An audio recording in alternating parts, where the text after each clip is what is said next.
Le cardinal prit une expression de haine dont sa figure douce paraissait incapable. « Eh bien, le Parlement. Nous verrons ce que nous en ferons du Parlement. Nous avons Orléans et Montargis. Ah, j'y mettrai le temps. Mais ceux qui ont commencé à crier à bas le Mazarin finiront par crier à bas tous ces gens-là, chacun à son tour. Richelieu, qu'ils haïssaient quand il était vivant, et dont ils parlent toujours depuis qu'il est mort, a été plus bas que moi, car il a été chassé plusieurs fois, et plus souvent encore il a craint de l'être.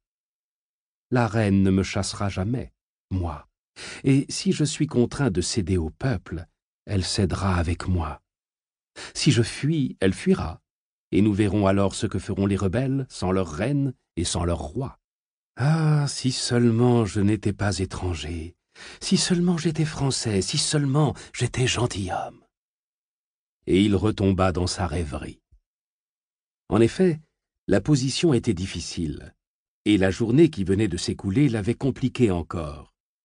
Mazarin, toujours éperonné par sa sordide avarice, écrasait le peuple d'impôts, et ce peuple à qui il ne restait que l'âme, comme le disait l'avocat général Talon, et encore parce qu'on ne pouvait vendre son âme à l'encan, le peuple, à qui on essayait de faire prendre patience avec le bruit des victoires qu'on remportait, et qui trouvait que les lauriers n'étaient pas viande dont il pût se nourrir, le peuple depuis longtemps avait commencé à murmurer. Mais ce n'était pas tout. Car lorsqu'il n'y a que le peuple qui murmure, séparé qu'elle en est par la bourgeoisie et les gentilshommes, la cour ne l'entend pas. Mais Mazarin avait eu l'imprudence de s'attaquer aux magistrats.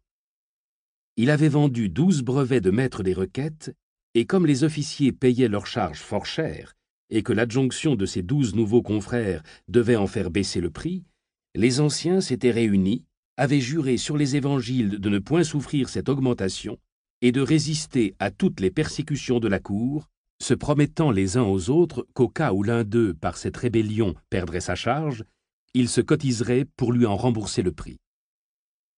Or, voici ce qui était arrivé de ces deux côtés. Le 7 de janvier, 7 à 800 marchands de Paris s'étaient assemblés et mutinés à propos d'une nouvelle taxe qu'on voulait imposer aux propriétaires de maisons. Et ils avaient député 10 d'entre eux pour parler au duc d'Orléans, qui, selon sa vieille habitude, faisait de la popularité.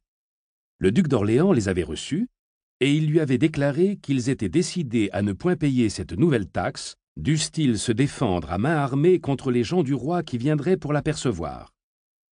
Le duc d'Orléans les avait écoutés avec une grande complaisance, leur avait fait espérer quelque modération, leur avait promis d'en parler à la reine, et les avait congédiés avec le mot ordinaire des princes « on verra ».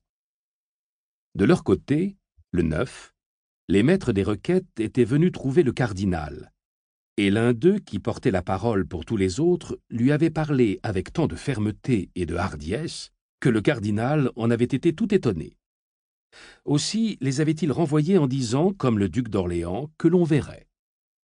Alors, pour voir, on avait assemblé le conseil, et l'on avait envoyé chercher le surintendant des finances d'Emery.